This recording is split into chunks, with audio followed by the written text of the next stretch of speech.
And welcome to a Grunts Perspective, a non-scripted, free-flow podcast addressing a range of topics from a Grunts perspective. A Grunts perspective is not limited to those who have served, but for those perspectives of those who are knee-deep in grunt-like work.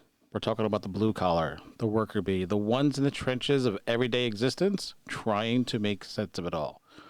I'm your resident Grunt Armistad. On the other side there, we got my hetero life mate, David, Gravy. Hi, man.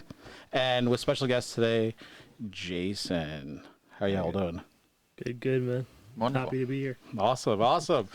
So, Jaison, you're a small business owner, independent small business owner, right? Yeah.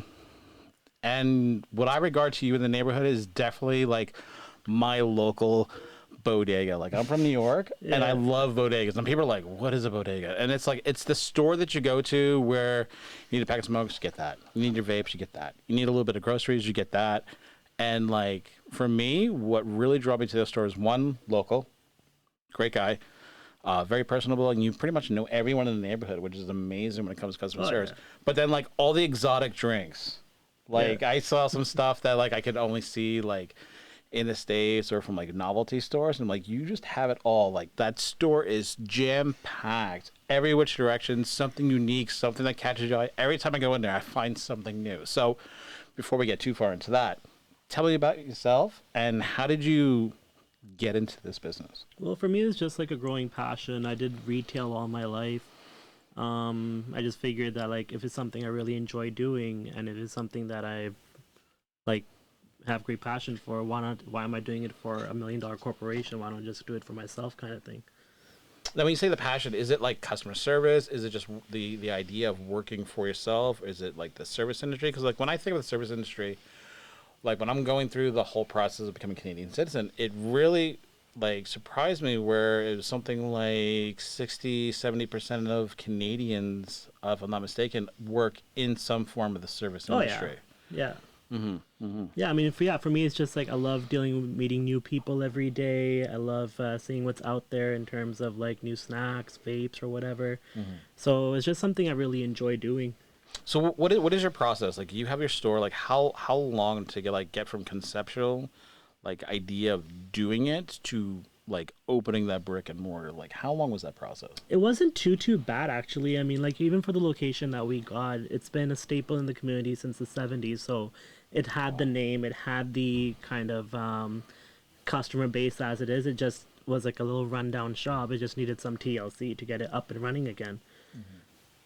So process was a short period of time. Like, how many? It was definitely months? a while. So Okay. like, even before our grand opening, it was basically a 3-month process.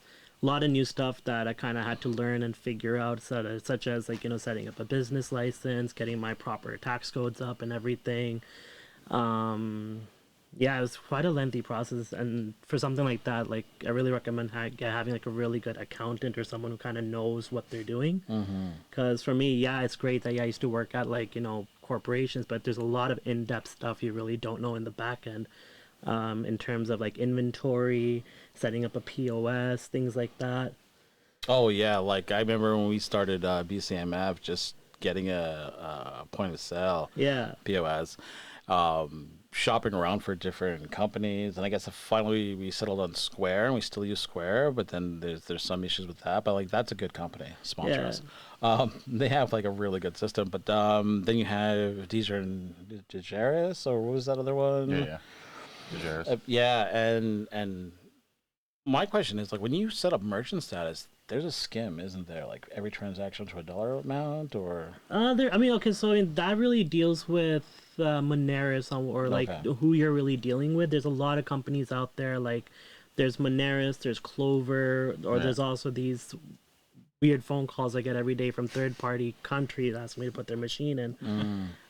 There's definitely a bit of a skim in there, but like, it's not too high. It's like usually anywhere like, depending on what you're paying with. Amex is a big one. They charge the most, so a lot of mom and pops won't accept Amex necessarily.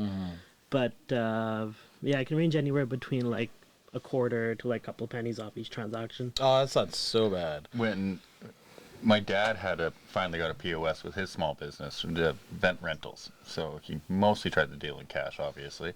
but then finally had to break down and get a machine. And 1 month he had no transactions and got a miraculous charge from the company, to the point he figured out it was better to charge his own credit card $1 at least once a month. Wow. And get lose $1 to his own company and pay like 50 cents in the transaction fee or whatever it was, 15 plus years ago.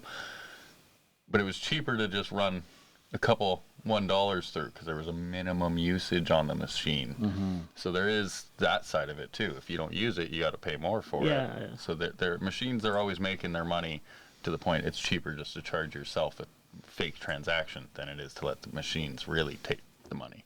Wow. Yeah, because a lot of places we're not really buying the machine. It's basically like a monthly rental type of thing. Yeah. So when you have that, like, you have a lot of refrigerating units, for example. I mean, like, a lot. Like, who is that something that you had to purchase? Is that also an agreement with certain software companies as well? Like, what? That relationship, like, all the refrigerating units, for example. Oh no, those are all mine, man. Like, Wow. it's kind of funny. I only purchased like one fridge, but there were a couple fridges that came with the store. First off, there's a really big behemoth I have at the back of the store that just freaking takes up my whole electric bill. Dude, that thing is like from the 70s, I swear. It's from the 70s, and that's like a yeah. guzzler, man. That thing's Yeah. always on. It's huge. I mean, Yeah. I have it because I have it. I wouldn't personally go out and choose such a Yeah, thing. yeah. Like, for me, I just want to have like maybe a couple of standalones, which would be cheaper, in the electricity bill, Yeah. but whatever. But there were two that were there from, the 70s. And I guess back then they probably had an account with Pepsi or whatever. Oh. But, time goes on, and then basically no one wants to pay to have those removed or anything, so those No. got left there. They're huge. And then a majority of the fridges, like companies, they would just give you the fridge as long as you keep their product. So that's some agreements I have with some vendors over there too. But for us, it's just basically the electric cost of just having those things running like 24 hours at a time. And with all these machines, you have to stock them. So, like, from opening up the business, you had to, like, source vendors, essentially. Well, From the yeah, ground up? I had to source vendors. Luckily, I do have some family members with a background in this type of whole bodega and, Nice. like, how to run a shop kind of thing. So I kind of had that set up for me, thankfully. But later on, you get into the business, it's like, yeah, you got to keep those things full, and companies will actually give you more incentives for product placement. Oh, really? Yeah. Like, where is it at in the store? Where is it at the store? Like, they would give you like a discount or whatever. Okay, you keep it next to the till. We can do this for you. If you have 80% of your store featuring this product, like, so it's great for me because, yeah, that stuff is moving. But it's also great for the vendor as well, because they're getting more of that retail space to kind of pop it in, like, customer's point of view. So if they see like one product, like 7-8 places in the store, it has a lot of variety, more people are going to go towards that, right? It's the whole Coke Pepsi Yeah, battle, yeah, right? pretty much, Yeah. pretty much. And that's why restaurants will only serve one product, because yeah. they get a huge discount if they only serve said product. Yeah. Really? Yeah, and that's, remember, the old school 7-Up, but local grocery store sign. Right? Yeah. Well, yeah. we'll do your sign, but you have to That's advertise actually what their happened in my product. store, yeah. Because if you look in the top, it says Marmac Grocery. That's from back in the 70s, but I'm guessing Pepsi was really big back then. So if you look in the front, there's like 2 huge Pepsi logos. Yeah. And in the back, there's 2 huge Pepsi logos. Oh, wow. They pay for the sign, Yeah. but you're a Pepsi store. The Pepsi store, yeah. Oh.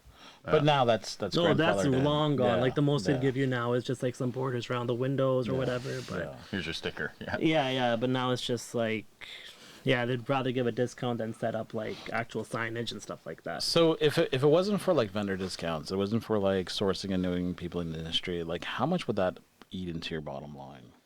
Not too much. Like, even just from drinks alone, I mean, it's not too high of a markup.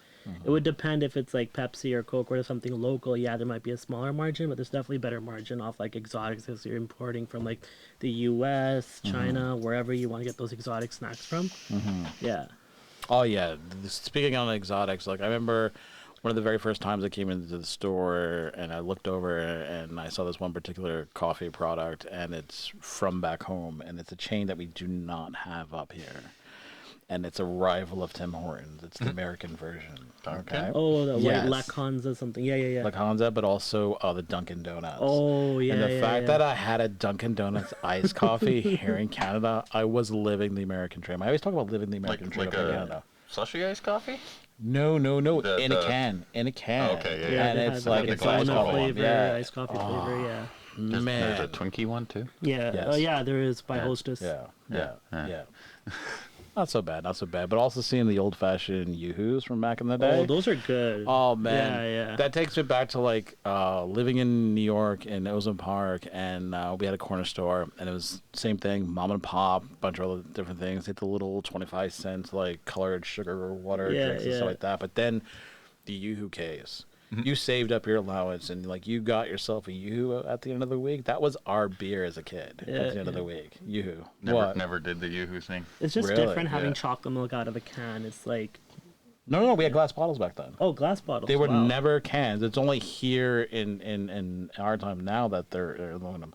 You're still shaking your head. Yeah, I just. You know what's great I about don't you? even imagine seeing it on the shelf as a child. It was Yeah. not just the pop section was Yeah. like a treat enough. Oh, okay. Yeah. And he's like, and I mean, it was always classic Coke for me. I'm a Coke guy through and through. Really? Yeah. Yeah. And don't give me Pepsi. Don't. I'll Really? smack the shit out of you. No. I'm the same way. Like, but his store, you can also get vanilla Coke, Yeah. cherry Coke. I think I've seen it a Yeah. few times as well. So I feel bad because I've walked like 5 feet into your store from the door to the register to grab smokes or vape. I haven't Oh. hit your store. oh man. But I've only stopped at work or the one time we stopped by. Yeah. No, exactly. So with the vendors and all that and building that relationship, my other question is like, how do you pinpoint where goes where? Because like I know like coming from the type of retail mindset that I have with my current work and other jobs I've had, that the first 5-10 feet is always the most important in a store. Oh yeah, that's all your impulse. That's Yeah. all your stuff that you want to have on sale, that you want it moving. Mm-hmm. That's great, but the way it works, like same here. Like when I was working for big corporations, they actually have like a layout. Okay, so this is. It's kind of like tic-tac-toe. Okay, item number 1, this is a barcode. It goes here. Next goes to item 2. They measure it out where everything goes based off the products, like width and length. Mom and pops, not so much. So like, basically, Where can it fit? I would just blindly order, not even think about where I'm gonna put my stuff. And when it all comes in, I have to like make space and kind of find where it goes. Okay, this will fit here. This goes in the candy. There's this new glassware. This stuff that goes over here. So it's kind of just like managing more mentally versus actually just printing out a whole planogram like Yeah, corporations do. Okay, yeah, A1 goes yeah. here. That goes there. Yeah. It's just like. Yeah, just keeping it kind of organized and just playing it by ear week to week. The fact that some corporations pay people such top dollar to They make do, those man. planograms just to Yeah. figure out what the formula is. That's where I learned like the first 5 feet, 10 feet, and then there's a 20-foot measure, and then like I know this because 5-foot sections, yeah. yeah.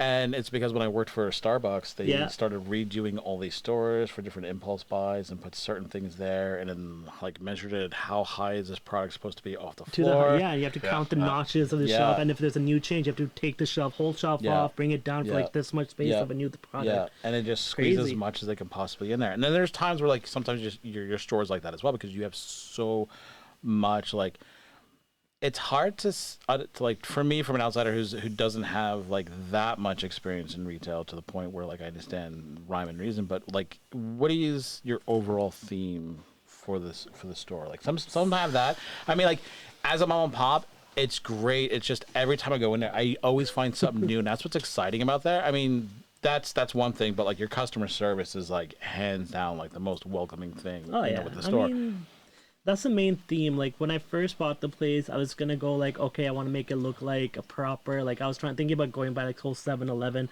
planograms, make it look proper and make it look like a chain location. But then later on, when I started connecting with my people, my customers, my regulars, really like that old mom and pop Bodega Yes. vibe. Yeah. You know what I mean? So like we have shelves from the 70s. We have like counters from like God knows when the store was built. So I'm just like, you know what, we'll just go with that vibe. Maybe put in like a nice display or something and just keep that kind of theme going on with the store. Those are that's my awesome. favorite stores. Yeah. Again, sadly, I haven't even been more than 5 feet into your store. you're good. But as soon as I walk through that door, I'm like, hell yeah. But that's what I appreciate too. Like, I love especially it. if I go shopping to some of my friends' stores. They have like the older stores with the old big like walk-in fridges with the metal frames. Like, you can't get that. No. I always go back to the prairies, and I wasn't raised in prairies. I only lived there for a bit. But my favorite stores are like, you're driving forever, and all of a sudden there's just a gas station. Yeah. 6 hours into your drive, middle of nowhere. And that gas station has absolutely everything and anything you can imagine. Those are my favorite stores. Walking in and just like, ooh, what can we find in here? Yeah, I need to do a walk through your store.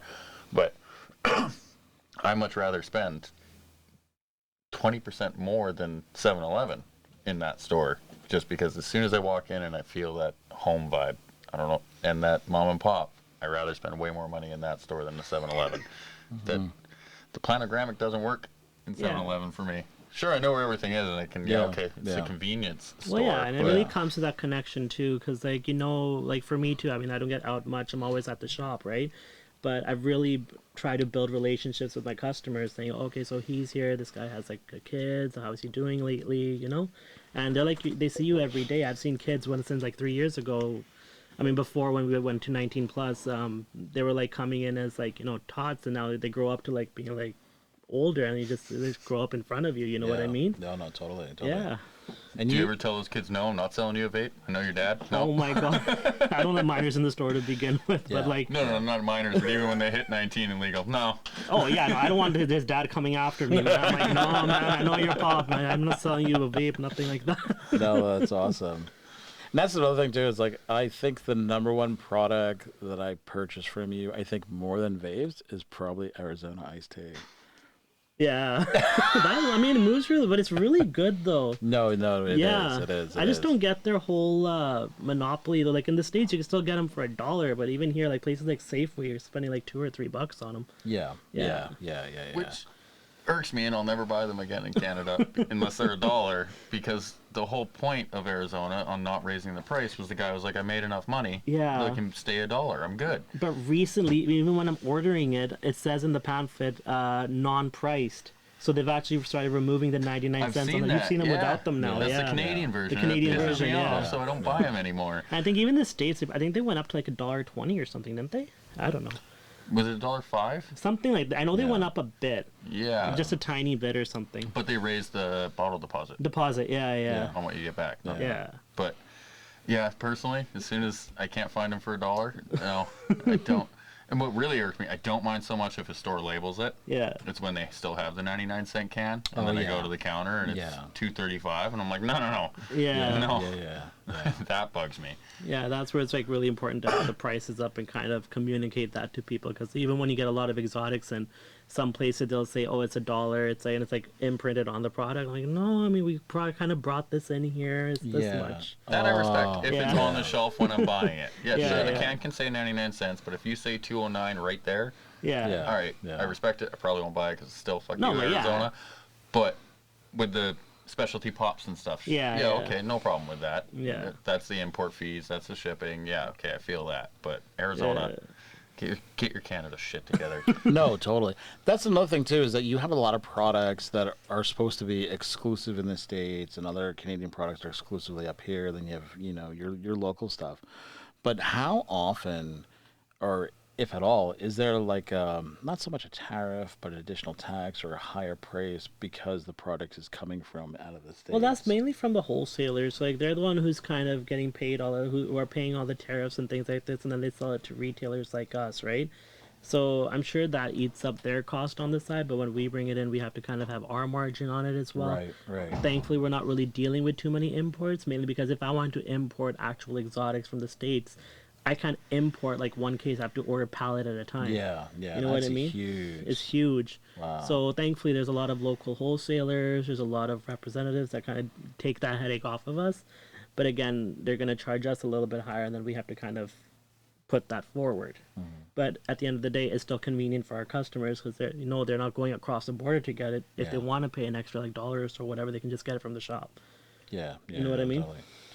And it's good too, because we're still like densely residential area around us, which is great. I mean, I feel like the neighborhood does not have as much foot traffic as it used to. Yeah. Do you see a difference post-COVID as into? Oh, definitely. I mean, people talk about their great impulse buy during COVID. This was kind of our big impulse buy, was a shop.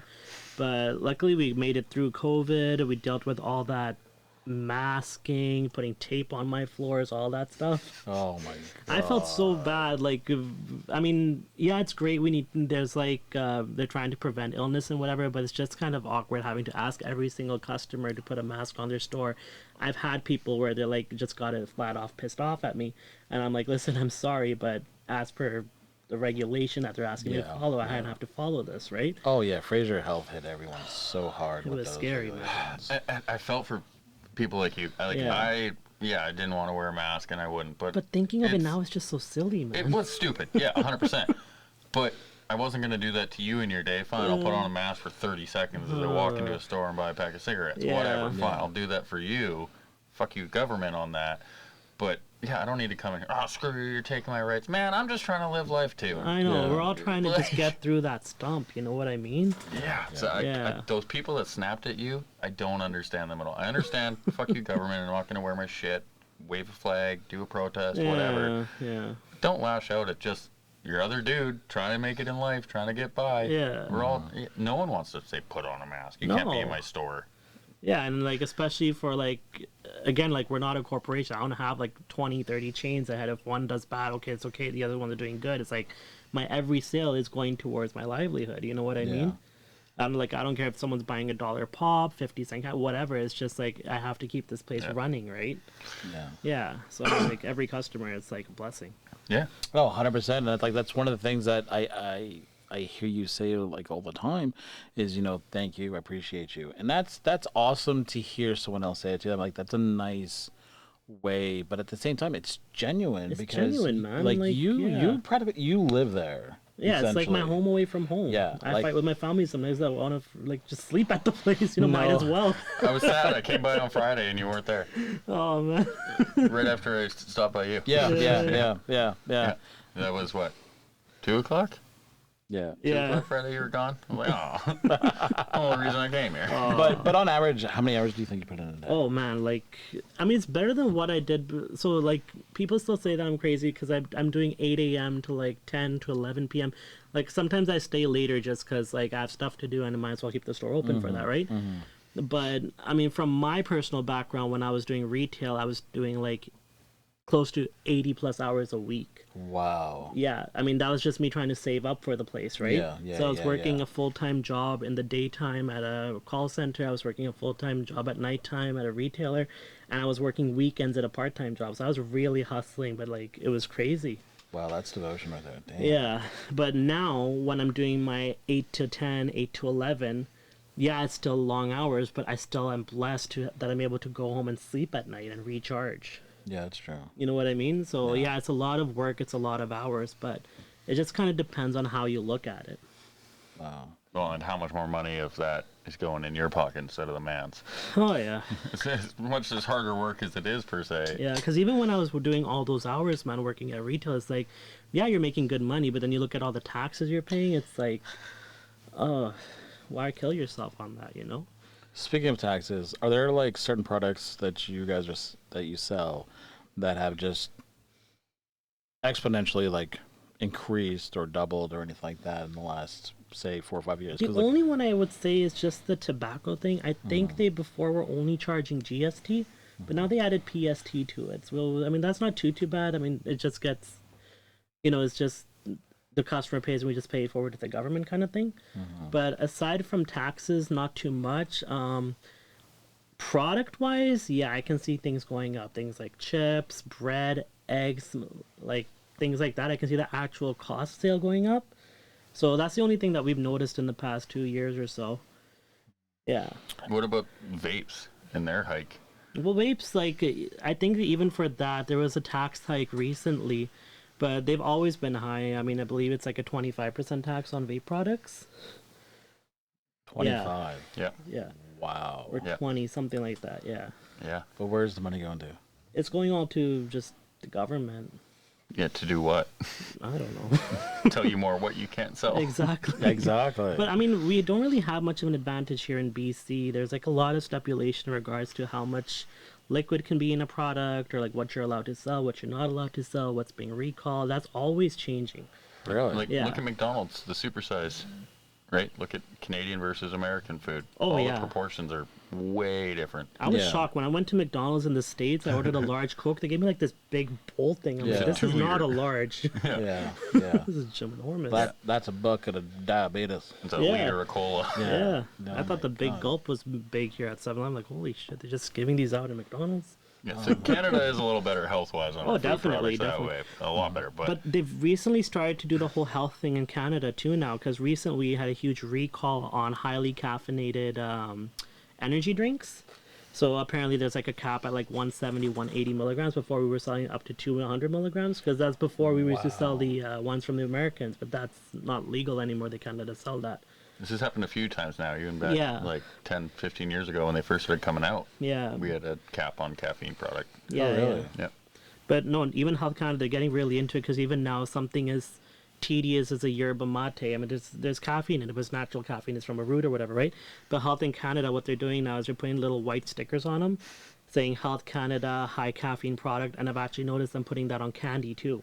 And little that's Health where Canada your sticker. taxes are going Yeah. onto a For sticker. stickers. Yeah. Like on a pack of candy, it's like Health Canada high sugar product or something like that, and little white writing on the candies now. We didn't know that before? No. Your 25% tax on a vape is for the government sticker on it to say it's Yeah. allowed yeah. again. Yeah, That's- they have to be labeled now cigarettes. Before, when I first bought the store, they weren't really labeled with that tax sticker on it. But that's something also new they implemented a couple years ago. Wow. yeah. That's where your tax money is going. I mean, in a way, it's not too bad, because like, as much of a pushback that they're trying to ban vaping and stuff like that. Yeah. I mean, the government's still making money off of it. So in a way, it's still something that, like, you know, kind of feeding itself. That for us to be able to have vapes in Canada, have vapes in BC. Are they But- going to get rid of something they're making such good money That's off the thing. of? That's right? the thing. Yeah. I'm The- not sure. The last election we had, I argued with a coworker because he was voting Trudeau again. I was like, why? He's like, because Wow. he gave us weed. And I was like, you think any government's going Well, to you did take the away one- that that's the one taxation? thing. Yeah. The amount of tax money they make Yeah. on weed, no one is taking that away. Mm. Like, that'd be the dumbest budget move you can make. Oh, let's take away the tax from weed. People are still going to buy it, Yeah. and especially now that you've shown it to them. They're still going to buy it if you make it illegal. You might as well take tax money. So they won't get rid of things that they make their tax money on. They'll just tax it more so that, oh no, we're helping. You shouldn't buy it. Cigarettes. When I started smoking, yeah, this is a bit inflation, but it's a lot tax. When I started smoking, they were $8 a pack. Yeah. Yeah. They're 18 for budget now. I don't even know what premiums are. What, 24? The most expensive I saw is 22, I believe. For premium, at least. That still kills me. Like, what? Wow. That kills me more than the cigarettes kill me. That's more than our minimum wage per hour. So that's how they want you to quit. Well, just jack it up. Yeah, we're doing good for Canadians. The more expensive it is, the less they'll do it. Yeah. But then it's going to turn into like a social status, like how it started in the beginning. Like only the wealthy and most affluent used to smoke. It's just going to repeat itself. That's what history does. distinguished gentleman. Well, of course. But then here's the thing is that I started going to your store when I first started to cut down on smoking, and I remember I went to a bunch of vape shops. It was never good. They all had their own little kitschy brands they want to kick out there, and the different coils and stuff. And I just wanted something like low maintenance and Retailer discounts. yeah, exactly. Point made. So that when I went into your shop, that's when I really picked up vaping a lot more, and I used it as a smoking cessation. Like, I'm lucky if I have one smoke a day, if not, maybe one a week. Yeah. Sorry. And it's fine. It's like when I need that little edge off, I'll have one, whatever, but don't smoke. Anyway, so I started switching to that, and I felt better because you didn't have the tar, you didn't have all the chemicals and stuff like that. There's still chemicals in that, probably, but what it is, I don't know, I If you don't go to the doctor, you're okay. if you don't go to the doctor, that's our theme in a lot of episodes. You don't go to the doctor, but you feel fine, you're okay. So I used that to replace it, but then I remember reading those pamphlets saying that how they want to get rid of it because they say that the flavors are marketing towards children and all this everything else. And I'm like, no, it just makes the product more appealing to the people that have it. Yeah. And why do we have vanilla Coke? why do we have vanilla Coke? Well, it tastes good. It's not for the kids. I don't know. I don't think it's because of anything else. I don't think there's any other underlying thing. And then every store owner that I know, same thing. Like, I seen them turn away people that look like border age, whatever. They do turn them away. So I don't understand that the only way that we're start seeing this, like, they like to point out things in statistics in Health Canada to really say that it's a problem and it's an epidemic. And, well, like, where's the fact to back this up? And there isn't. It's just they're creating a story and they're creating a dialogue and they're blowing it out of proportion. And then everyone else has to be held accountable for this makeup epidemic. I mean, my whole ideology on that is, like, first and foremost, like, if I were to get someone in my store and saying, oh, they've never even picked up a cigarette or a vape before in their life, I would just be like, I don't want to sell it just because it's something. It's like, end of the day, it is like kind of its own niche, right? Yes. So I would, like, deny the sale or whatever, but you're never gonna go into a bodega where, like, someone's gonna sell a vape to a minor for any reason whatsoever. Like, the risk is too big there. It's not something that we want to promote. It's just something that vaping in general was brought out as something to help smokers quit, which is what its main purpose is. It's not supposed to be something like its own thing. But I think the main thing they kind of need to look at here, like, where are these guys getting their vapes from? Because there are people out there who are bringing these in and they're selling them on the street without stickers and just, like, targeting these youths because, like, they know, okay, they can't get them in stores. Well, we just get it out of someone's trunk or whatever, right? Yeah. Well, then there's a lot of parents buying them too. Parents, But the bootleg industry, that's huge. Yeah. That's huge, even with tobacco We'll out never here. kill that. Oh yeah, even tobacco. And they're it's on huge. it. Yeah. I mean, that's been a thing as long as Ever. taxation and corporations taking their portion. Bootlegs being a thing. Oh yeah, even in never end. even in the 60s and 70s, the mob, like, for example, in New York, like, I knew a guy who knew a guy where it fell off a truck It always fell off a truck. before it got to the place where it's supposed to go, and then eventually got packaged and got the stamp on it. This was just a middleman in between, and a whole truck would go missing or something like that, or they got destroyed in a flood, or lost at boating. So how do you stop that when the business owners are doing everything they can but still getting screwed because But that's the thing. Like, no one is going to be selling them to minors. It's just like, it's just like, for me, that conscience isn't right, and just it's wrong, right? That's commendable. But they need to go after these guys who are importing them and, like, not paying taxes on them and just selling them out of trucks, waiting out in front of schools, or I don't know how they're moving them, right? But end of the day is that's available out there. Why aren't they going after those guys? Right. Because even from my location too, it's like, we're trying to sell the cigarettes properly and everything, but 2 blocks down, there's some guy selling them out of his briefcase or whatever. It's $5 ones. Yeah. I mean, thankfully, they look legit now. Yeah, they're getting creative with those, eh? Yeah. Well, actually, to be fair, that was a failure on the government's point, making packages so bland instead of letting the manufacturer make them creative. Now everyone can mimic, a brown package with white writing? That's easy to do. Dude, they've gotten down to the filters now. Even the filters, you're not going to find brown ones anymore. They're all white now, and they have, like, a warning on the filters. Yeah. Or it's just a serial number. And that's even legit ones. And I'm like, well, what the heck is this?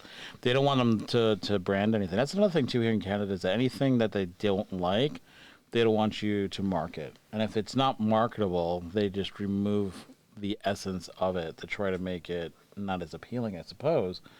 But what is the end game? People are still going to have their vices. People need their vices. This is always the alcohol argument. Why can't we vape, but you can advertise alcohol? Yeah, like, we have to cover our windows because, we're selling tobacco products, which is understandable, whatever. But it's like, that's for us. But what about the liquor store, where it's like an open market? It's like everything's clear. You can just show everything. They have displays and advertisement in the windows. It's never understood that. To be fair, we have make my own argument here. We have changed advertising for it.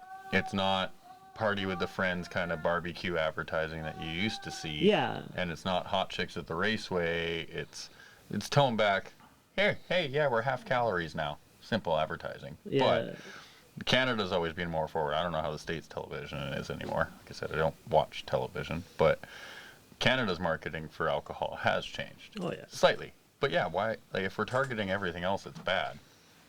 alcohol is by far one of the worst substances, and we still freely advertise that. And you can still take a minor into a liquor store as long as they're accompanied by an adult. Yeah, we're still teaching it, but oh gosh forbid, the store owner has vapes on behind the shelf hidden. Here's the other thing, because like still in the States, you'll still see Anheuser-Busch commercials around the holiday times to roll out the the classic ones and just redo them.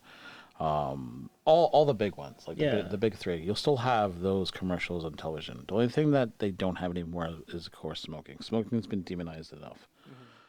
But also pricing is greatly different throughout the United States. But up here, when I watch Canadian television, I didn't really see alcohol commercials at all. I didn't see, of course, smoking or anything like that. No. But here's the thing. Your guys' drinking age is 19. Mm-hmm.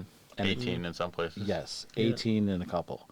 But in the States, it's still 21. For smoking is 18 in some places, too.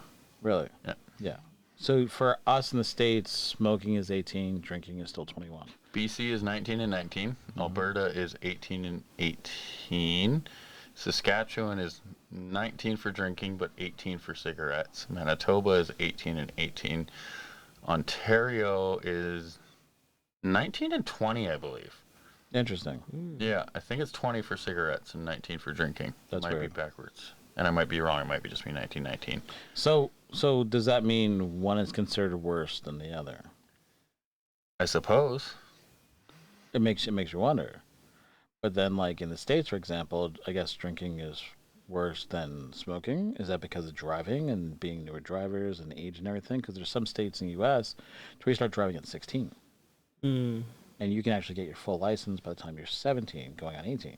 Well, see, and in Alberta, drinking and smoking is 18, but you can get a farm license at 14. Yes. So you can move your farm truck from neighbor to neighbor to go help them out kind of thing. Yeah, You can't take it to the city to go grocery shopping. No. But if you need to drive it down the farm road to go to work, But then you can. My cynicism here showing. But I lived in the Midwest in the States, and the amount of DUIs I've seen people have on tractor and farm equipment was far greater than trucks and cars. But how many fatalities did you see on this? None. They knew what they were doing. No. I've even seen them pull over the Amish. Oh yeah, and I saw that video. This guy was on a horse and he gets pulled over by a cop, but he's not even doing anything. His horse is just taking him home. So I'll tell you a story. Guernsey County, Ohio. They pull over this kid in this buggy. He's like 18, 19 years old, shit wasted completely. And he said that he wasn't as drunk as the horse. And sure as shit, they unhitched the horse, and the horse was stomach. The horse was drunker than him, so I don't know where they were going. My guess is they went behind one of the pubs, and like they have all the empty cans, all the bottles in the back, and they're just like putting them in a big trough, and they're both getting crunked at the end of the night. I don't know. But yeah, but then they'd also do drag race and all kinds of stuff. But then it's the Midwest. There's not much to entertain yourself. Why? Because you have to wait until you're 21 to drink, but you can smoke, and that's just not good enough. Every one of your American stories is just the epitome of what I believe is America. There's truth to it. There is absolute truth to it. It's not stereotypes, it's statistics. No, it is statistics. Yeah, it's terrible. Math. But then what are some of the obstacles that they have here as well? And I'm amazed that you can drink at 19. It still blows my mind. There's times where I've gone to a bar. Let's go to Europe, where it's 16. Oh my gosh. But that's Europe. But it's taught properly. But in Europe too, they have that's true. it's not like they're going out for like all that hard liquor. They have like wine and like it's taught this differently wine there. goes with this food. This beer goes with this. I feel like here it's more glamorized in a way. Oh, it's a party thing. Yeah, you gotta drink whiskey. Over there, it's just like, oh, you want some spaghetti? This is a good wine that pairs with it. And like even younger than that, they start drinking there. Yeah, because they're taught properly. Yeah. We're here, they're held back. They're shown it's all bad. Back when I grew up, it was the advertisements of the parties. Yeah. I mean, who had the commercial? I'm in. Do you remember that beer commercial? I'm in. Where the whole advertisement was just say I'm in. Your boy call you up. We're going blah blah blah. Say I'm in. And the whole beer advertisement was luxury parties, things you could never dream of because you can't have the money. Just say I'm in because you'll never know where it goes. Yeah. It was a whole beer advertisement. That's neat. It was a great ad. I can't remember who it was, but let me tell you, it encouraged me to drink because it was, I'm in. But I want to say it was Coors. Silver Bullet. Really? All those ads, yeah. I might be wrong. Well, shit. I don't remember this. I don't remember it in the States, but yeah, you guys do something a little different up here. But yeah, it was all party advertising versus have it with a steak, have it with Yeah, spaghetti. like this pairs with this or something. Yeah, education. Yeah, yeah. So, I wasn't old enough to drink in the States when this happened, but mind you, Molson Ice put on a concert up here in Canada in Tuktoyaktuk. I was legal to drink up here for that concert. So my first legal drink as an adult was in a foreign country. In Tuktoyaktuk? Yes. Yeah. But here's the thing. That reserve was supposed to be a dry reserve. yeah, they all are because they're reserves in the north. Right. But Molson Canada was allowed to put on this concert. And there was alcohol. I'm trying to do math in my head. My dad worked in Tuktoyaktuk Yeah? on the icebreakers. Yeah. Their base was in Tuktoyaktuk. Yeah. Wait, did you do the whole Northern Circle thing when you went up there? Yeah. Okay. Yeah. Okay. There's a whole ritual for crossing the Northern Circle, like anywhere in the world, that like your captains do, your plane pilots, your expedition leaders. It's a big thing. No one will say what it is, and I don't want to poke at it because we're on. But Yeah. yeah, I want to know. No, but that was really weird. Yeah. But yeah. And then I was able to do a drink up here. And then I also remember I first time was in Alberta. I was 18, and I didn't realize it, but you could drink in Alberta at 18. But I never did that. But it's interesting how we have like all these like this sliding scale on when you can have these vices and everything. But I think what it really comes down to is the greediness of I guess taxation with the government, and then how they have like, so all these people can drink at 19, so that's like huge tax revenue. And then I remember seeing here's a bottle, and then on this bottle is like how much of it is actual the cost of the product and how much is taxation, and like that's a huge percentage that the government gets. I'm like, okay, we don't have the populace that we have in the United States. I don't even know what the population in Canada is, so they need tax revenue. We have a lot of roads, all this other stuff. 43 million? I'd have to ask Poy to look that up. Like, what is the population of Canada? And then when you think about tax dollars, okay, so it's the working class, men, women. You figure, you minus an average of 12 to 13% unemployment across Canada with those adults. And then that, this is the guaranteed amount of tax revenue they have. What doesn't add up is how are the roads still not maintained? How are bridges not maintained? How did we send, 20 million to this country, et cetera, et cetera? How did Trudeau go up so much in value? What was it? 400%? Yeah. Yeah. Yeah. 400% of income and net worth. But that's another topic for another time. Federal government collects $332 billion in revenues. Oh my gosh. 332 billion the Canadian government makes annually. Annually, 2000. This is from 2022 to 2023. Okay, so we're still 320 billion? Yeah. wow. And what is the population of Canada? Population of Canada is, I think, 30. That's billion, right? Yeah. Sec. Polls did 40 million. 40. 40 million. That was close. So it's 40 million Canadians. Yeah. That's 40. Yeah. Yep. $8,000 a year? This wasn't supposed to help the government. Why does that not feel so bad? Yeah. Yeah. What's really Boy, can you check my math there? Looks right. yeah, but that's also every man, woman, and child that's registered by the census. That doesn't go by actual working populace. Because I feel like I pay more than that Oh, just in my income tax. I pay a lot more than that in taxes. Oh, yeah. Yeah. I lose. So they just ain't telling us shit. No, exactly. In taxes and deductions, combined percentage 33.2% I lose on my paycheck every 2 weeks. Yeah, it's roughly around like 40%, especially like Yeah. if you're doing more hours. Yeah, it's Yeah. great, but Something like that kind of momentary money, because the more you work, it's like the more they're gonna tax. So then my question is for you, as a small business owner, your business is taxed, right? And what about your income? Like do you just pay yourself from the corporation, or like because there's times where like I imagine that it's difficult to pay yourself at the end of the day. I mean, it's not too bad. I have a really good accountant, so I mean, I just pay myself based off what the numbers were. So like he'll just send me an email and saying, okay, this is your deduction, this is what you're, because I'm my own employee under my company, right? Right. Yeah, so it's not too bad in that sense, but yeah, it's just. So you're still not a regular worker making an hourly wage with a guaranteed paycheck. No. every time. Basically, I'm just on a fixed income, and like even when I do make that, it's great, but it's still not enough to kind of like yeah. Yeah. So it definitely has to be a labor of love. Oh yeah, definitely. Sometimes some months I'm working for free practically. Oh man, that's brutal. And I think that's another reason why maybe perhaps that in recent years I've seen a huge turnover in a lot of corner stores. I noticed with a lot of Asian-owned ones, especially like at one of our SkyTrain stations, I've seen 4 different owners in there in like the last 9-10 years.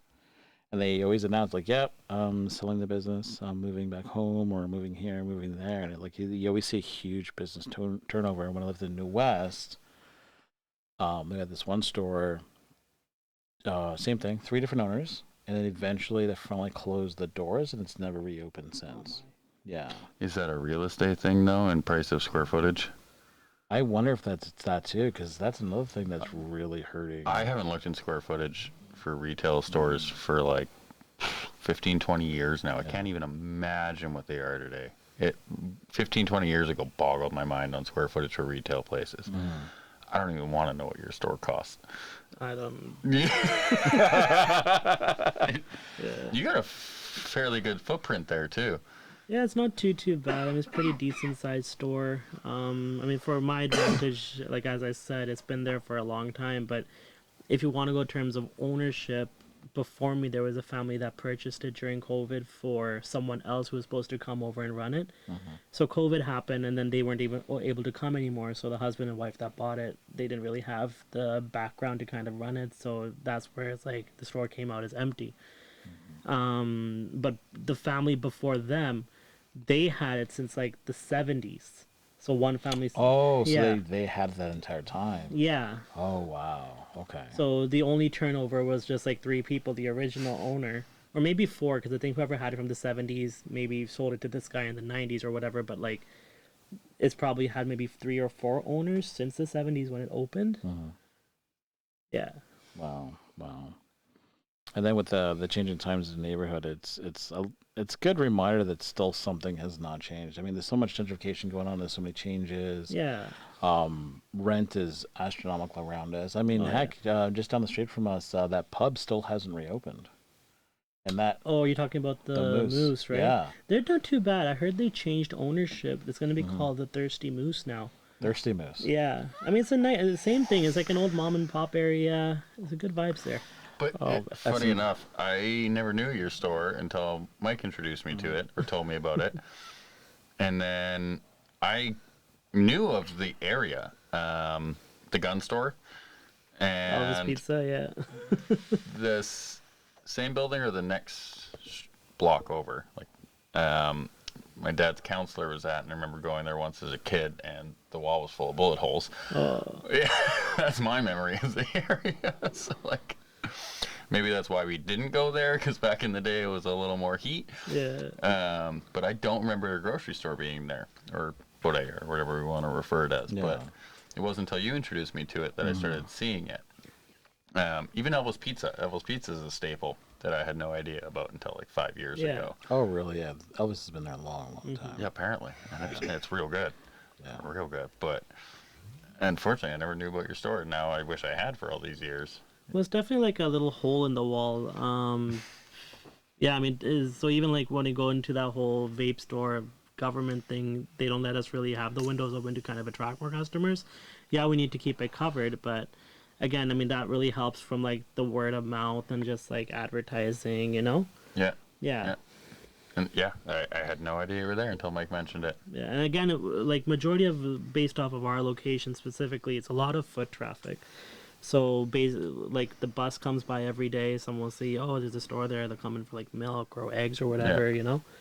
And yeah, we get a lot of like one-time customers. They just search a vape store, what's nearby. Yeah, they come by. Right. Yeah.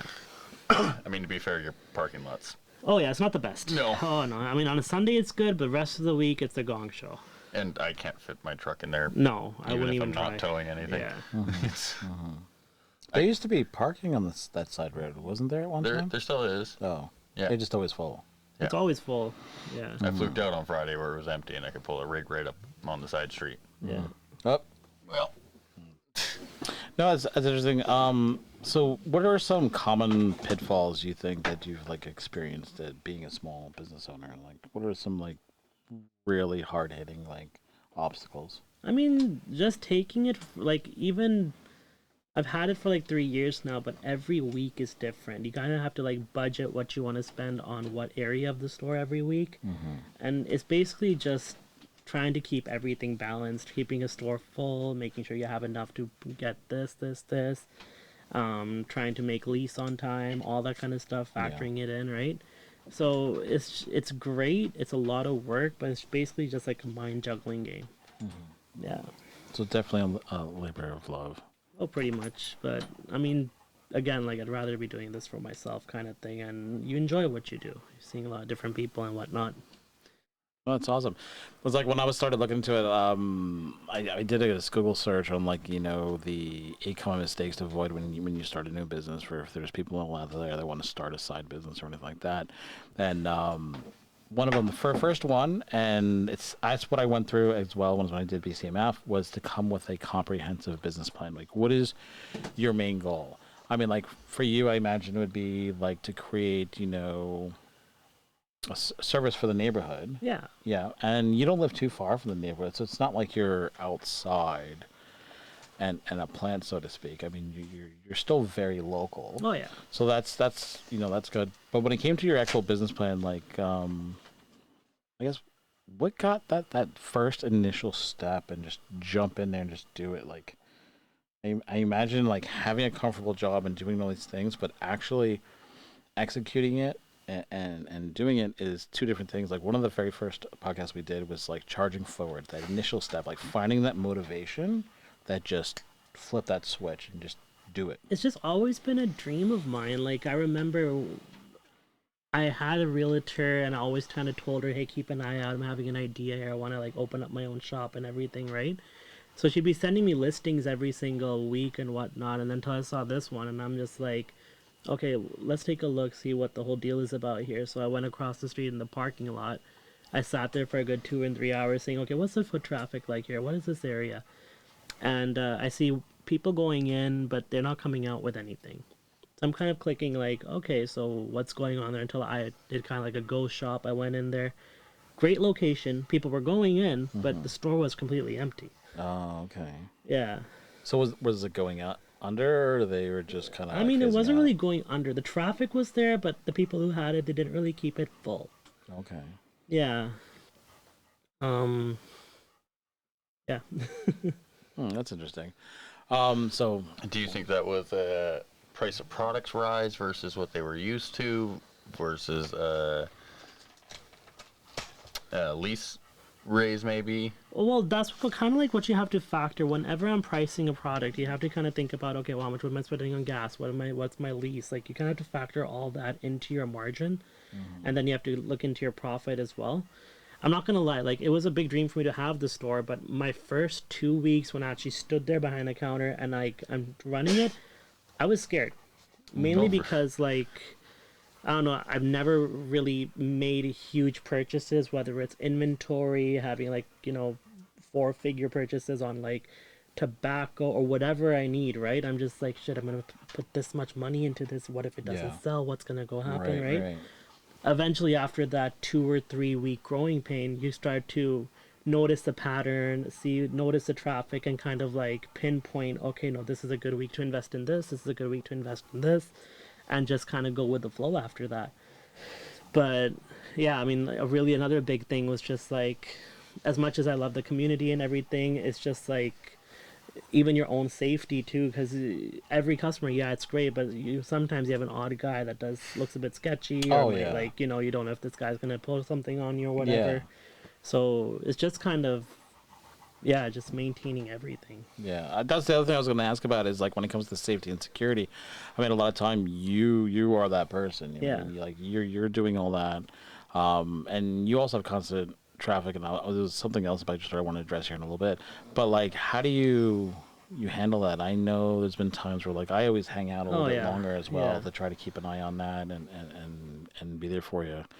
Because the neighborhood is definitely changing, no matter how much we try. Well, I mentioned as when I was a kid, that was the building with bullet holes. The building on the Yeah, I mean, you do have a lot of regular community, which is great. But again, I mean, we're in Guildford. Yeah. We're in that kind of area. I mean, like, first off, I'm really thankful to the RCMP. They're like 1 block away. Yeah. We're nearby to a cop shop, so that's actually really good to my benefit. Yeah. And the other thing, too, is just my regulars, too. They're always watching out for me. I have people across the street in the apartments, always keeping an eye on my store, making sure I'm safe. That's truly a blessing in itself. But for me, like, if it ever gets to that point, it'll be like, okay, just, deteriorate the situation, keep calm and try just to de-escalate. De-escalate, Yeah. Because it's not like how it was back in the day. Like, I remember the corner store by me, a couple times they tried to rob it. But I remember store owners, always either, like, it's true in the movies. Oh, yeah, you got a bat. We're like, well, yeah, you got the bat. Welcome to Canada. Ooh, better up. No, exactly. But I'd imagine I'd see more hockey sticks up here. But where's my... Yeah, exactly. I seen a lot of, especially these 3 different Korean stores. I know, and I love their community. Huge fan of rooftop Koreans, by the way. But those guys pack heat in the States. Yeah, like I could not believe the amount of them that have legit firearms and licenses, not just some little old lady that has one underneath just as a deterrent. No, these people are like licensed carriers, and they put the time on, and they're definitely exercising their Second Amendment for Good them. for them. But that's one thing I really rooftop Koreans? Yeah, I love them. I love them. But no, that's one thing I really admire about the States and the U.S. is like the self-defense aspect there. It's really for the one who's trying to protect themselves. I saw a video a couple weeks ago that I think there was a vape store in Las Vegas. These group of teens swarmed a vape shop. Kid jumped over the counter, and the guy who was running the store, pocket knife, stabbed him once. Went back over the counter, and you know which one I'm talking about, right? I'm dying. Yeah, I'm dead. And he's like, you're not dead, you're just stabbed or whatever. And then the government was on the side of the store owner because yes, his life was at risk. He's not supposed to jump over a counter, do that kind of stuff. My idea is like if that were to happen in a place like here, it'll completely be vice versa. RCMP will be knocking on your door, taking your pocket knives. Yeah, it's just like I mean, play it by ear. Like look at the situation. That's another thing Yeah, too. we need a standard ground law, but we don't. We do, but you cannot exercise any more force than the person that is using force against you. Yeah. So you just need to keep a sorted variety of things. Execute the same amount of force. Yeah. If the person is only using their hands, you are only allowed to use their hands. Right. Well, if I try to fight you, I'm losing. Yeah. I mean. So I need an upper hand if I'm defending my property, my store, my livelihood. And even for here, it's never going to be like the other person's life is at danger. Even if you just try to protect yourself in a way with force, it's just like they're still going to come after you. Oh, that's brutal. But then I'll throw the argument. You say growing up, oh yeah, I know they were packing heat. I didn't. My corner stores are the friendly corner stores you wouldn't dare. Yeah. If I went in and I was 5 cents short, they'd give you the candy. No, exactly. I've done that before. Yeah. Right? That's what I grew up with, not people trying to rob it. You would go in and ask. Yeah. I don't have any money and I'm dying of thirst. I've been out all day. Yeah. And maybe this is just kid nostalgia kind of thing, but you wouldn't steal the water or pop from the store. You would ask for it. Yeah. And I need a Coke. Can I please? I'll bring you the money tomorrow kind of thing. And I've had regulars that done that. I mean, $1.40 Coke isn't gonna break my store. Just don't try to steal from me. Just ask. You know what I mean? Yeah. I'm always down to help. Yeah. I don't understand. So when you say, yeah, they were packing heat, well, we didn't need to. Today we need to. Why is that? Why today when we have more, we give more for protection and we pay more in taxes for all of what we expect and what you've told us we'll get, and we have more rates taken from us to protect ourselves and more reasons to protect ourselves. Yeah, totally. Doesn't make any sense to me. Yeah. Man. So, any recommendations if anyone wants to follow suit and open up a small business? I mean, just definitely do your research. Like, look at the area you're looking into, see the community, like what the stats are around in the area, and just like do a lot of research before you open up shop. It's not an easy game to enter. It's not like I'm clocking in the morning, clocking out, and then it's just like, okay, I'll see you tomorrow. This thing is always on your mind 24 hours a day. Even when you're not at the store, at night you're thinking about the store, what you can do differently, what you can do to boost sales. I mean, it's more than a job. It's just like it's a whole lifestyle in its own way. It's working for yourself. Oh yeah. I don't think if it's a store, if it's a rental company, if it's owning a truck, but it's working for yourself. I would You're also always say thinking. is like you have to have a really strong mental mind too. You never want to be in a place where like, are you running the store or is the store running you? Is it the That's a store good or the point. taxation? Yeah. Oh wow. And the other thing that's what I really liked about your store too is that it's also is it a post office pickup or is it? Oh well, we just do regular shipments, so FedEx, Campar, pickup location. That's neat. That's really neat. Yeah, I mean, it's like for convenience for regulars and stuff. Does Amazon drop off to you? They used to. I have to kind of get that thing going again. They gave us the account, and then like I still have the account, but there's no packages coming. I have to see what's going on there. Jeff But- Bezos, send him some work. Absolutely. Yeah. So yeah, I think that we've touched on a lot of topics, and I definitely wanted to address this, and I wanted to thank you so much for being like a pinnacle part of my neighborhood and providing a service, but also the best customer service. Like, damn, I feel like you should do like a TED talk on like customer service and like motivate people, because half the time I go to other stores in the neighborhood, which I don't anymore, it's always like, they just look at you and like, what do you want? You're gonna take Because something. you're the minority now. Oh my god. Whoa! Ouch! It's true, because like sometimes when I talk, that New York accent comes out, and they're like, "Who is this guy?" Anyway, whatever. Anyway, it's because I was like, "Oh, this is a nice bodega. Is that it? Is that the reason?" I'm sorry.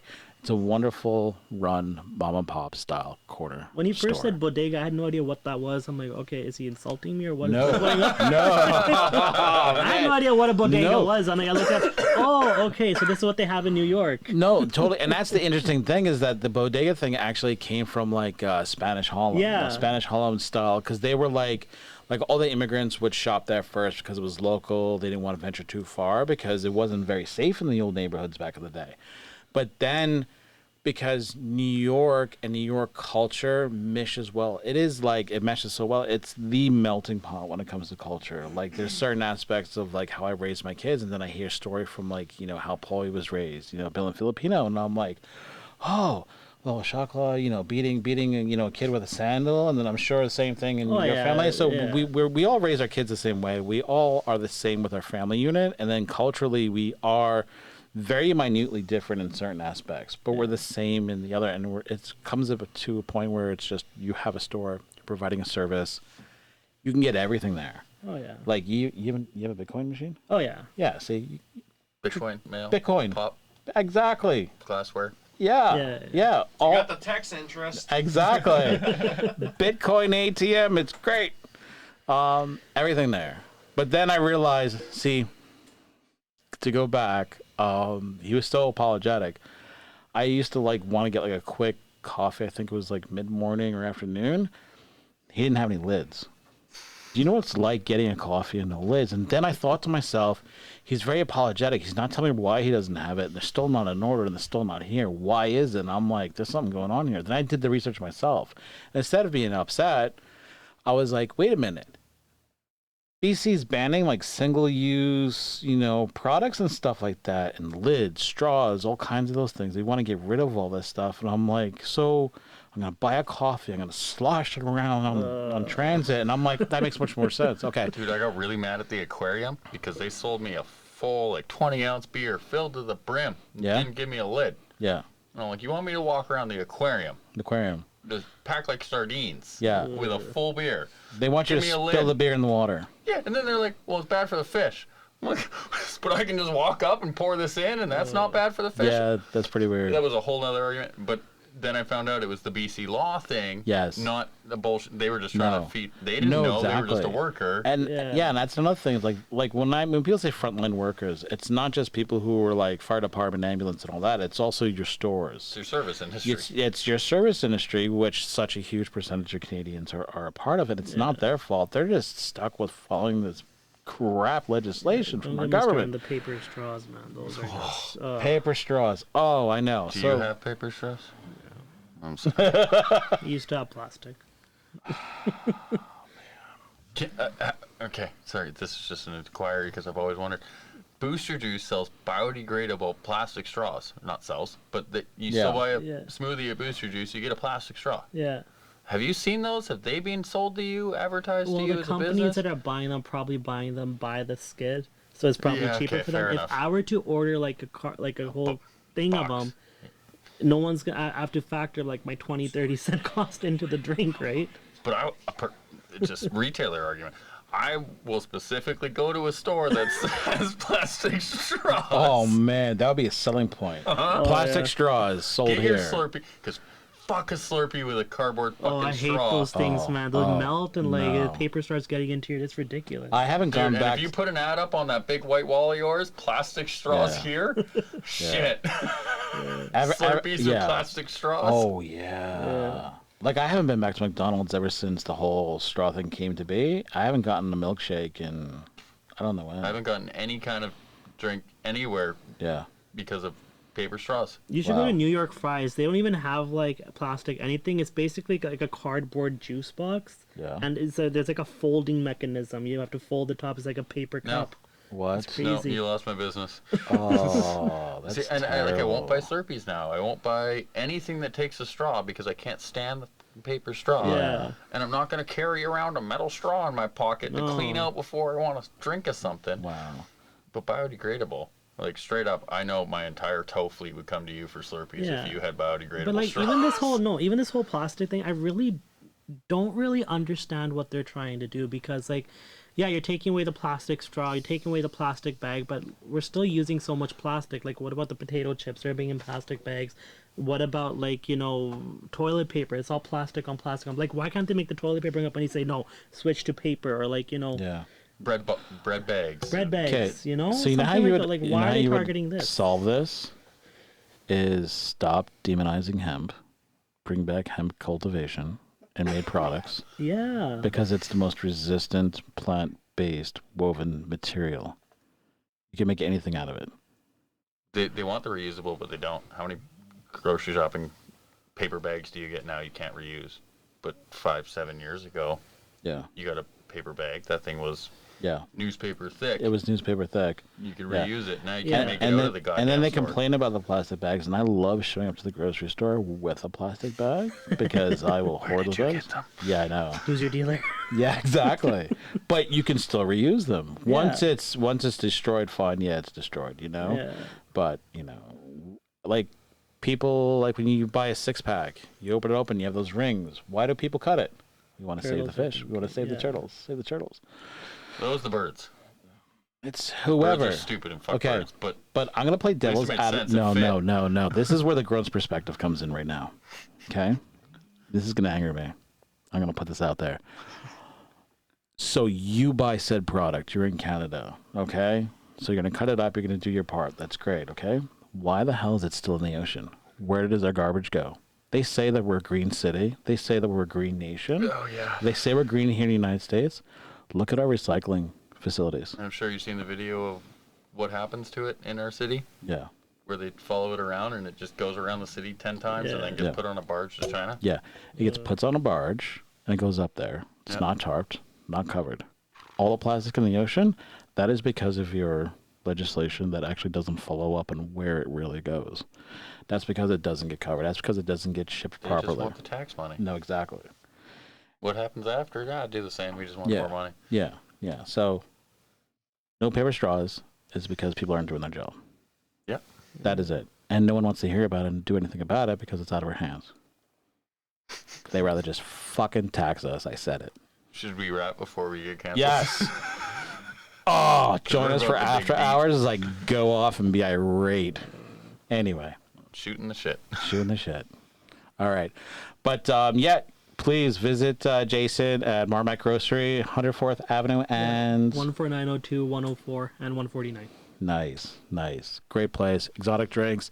Today's episode is brought to you by Doomsday Lemonade. Brought to you by Kim Jong-un. Kim Jong, coming from you. I love your lemonade, though. Fuck off. Thank you. Armistead signing out.